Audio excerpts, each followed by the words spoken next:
જય શ્રી રામ. થોડા દિવસ પહેલા મેં એક વિડીયો બનાવ્યો હતો જેમાં ધોરણ 9 અને 10 ના પ્રશ્ન બેંક વિશે વાત કરી હતી. તો એ વિડીયોમાં સૌથી વધારે કન્ફ્યુઝન વાલીઓ અને બાળકોને એ હતું કે મેડમ આ પ્રશ્ન બેંક વિશે તો તમે વાત કરો છો, પણ એ પ્રશ્ન બેંક અમારે લેવી ક્યાંથી અવેલેબલ થશે? અને બીજો સૌથી મોટો પ્રશ્ન કે ધોરણ 10 નું પેપર પણ શું પ્રશ્ન બેંકમાંથી જ નીકળશે?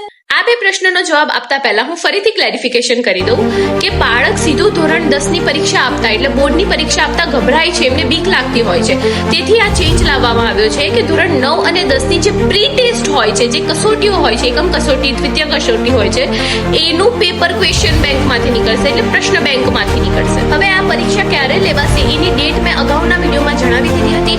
1 કલાકનો સમય અને 25 ગુણની કસોટી રહેશે. અને બાળકનો જે ડર છે બોર્ડની પરીક્ષાનો એ ધીરે ધીરે દૂર થતો રહેશે અને એની બાળકની પરીક્ષાની તૈયારી પણ થતી રહેશે. હવે જે તમારો પ્રશ્ન હતો કે ધોરણ 10 નું પેપર પણ શું પ્રશ્નપત્રમાંથી નીકળશે, તો ના, ખાલી જે યુનિટ ટેસ્ટ હશે એનું પેપર ક્વેશ્ચન બેંકમાંથી નીકળશે.